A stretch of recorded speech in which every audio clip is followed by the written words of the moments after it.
warahmatullahi wabarakatuh. Perkenalkan, nama saya Anissa Miranda dengan NIM 2123428 dari Prodi Perpustakaan dan Ilmu Informasi. Pada kali ini, saya akan membahas mengenai analisa buku Tahun Penuh Gulma oleh Siddhartha Sarma untuk memenuhi tugas mata kuliah Literatur Anak dan Remaja. Dosen pengampu, Ibu Dr. Yana Primadesi M.Hum.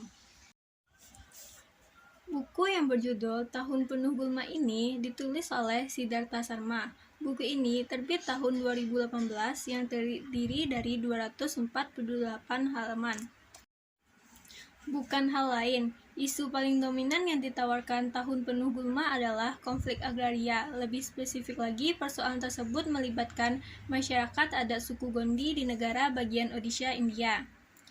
Kebalikan itulah yang lantas diangkat oleh novelis jurnalis Siddhartha Sarma dalam novelnya Tahun Penuh Gulma, terbit pertama kali dalam bahasa Inggris dengan judul Year of the Witch pada tahun 2018.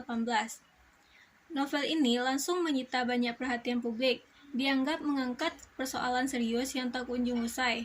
1 tahun kemudian, ia meraih penghargaan New Book Award 2019 untuk kategori Young Adults. Penyematan penghargaan itu tentu bukan tanpa alasan. Penyelenggara NIF Book Awards tahu diri dengan tidak memilih para kandidatnya secara sembarangan. Yang menjadi pertimbangan mereka tidak saja kualitas kepengarangan si penulisnya, tetapi juga menimbang apakah novel ini penting untuk dibaca berbagai kalangan. Tentu hal-hal seperti ini bisa jadi diperdebatkan. Namun yang pasti, kalau kita melihat salah satu indikasi bahwa karya yang baik adalah dapat membangun kesadaran, novel ini dengan gagahnya akan mengajukan dirinya.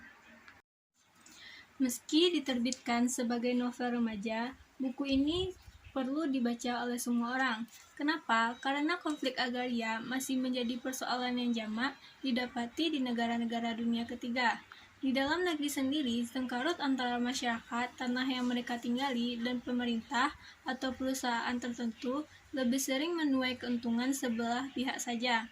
Dalam kasus-kasus yang kita dapati selama ini, pihak masyarakat sekitar justru lebih sering memperoleh kerugian. Keadilan atas jati diri dan ruang hidup mereka kerap tak kali dipenuhi. Imbasnya, selain menelan kerugian material yang tak sedikit, mereka juga diminta angkat kaki. Sungguh jarang konflik agraria yang menguntungkan kedua belah pihak. Terdapat 2 anomali menarik yang disampaikan Korok dalam novel ini, perihal gulma. Pertama, gulma meski hadir mengganggu, tetapi tidak pernah membunuh tanaman inang, apalagi mengusir mereka. Parasit saling berlomba, tetapi tidak separasit perusahaan yang menjadi gulma hidup bagi pembukitan Devi. Kedua, bahwa segesit dan secermat Korok membasmi gulma, kelak saat musim dingin dan hujan membasahi tanah, maka gulma akan tumbuh lagi. Perselisihan dalam novel ini, serajin apapun kita basmi, akan selalu muncul di setiap masanya. Baiklah, hanya ini analisis saya mengenai buku Tahun Gulma ini. Apabila ada yang salah, mohon dimaafkan. Wabillahi taufiq walhidayah. Assalamualaikum warahmatullahi wabarakatuh.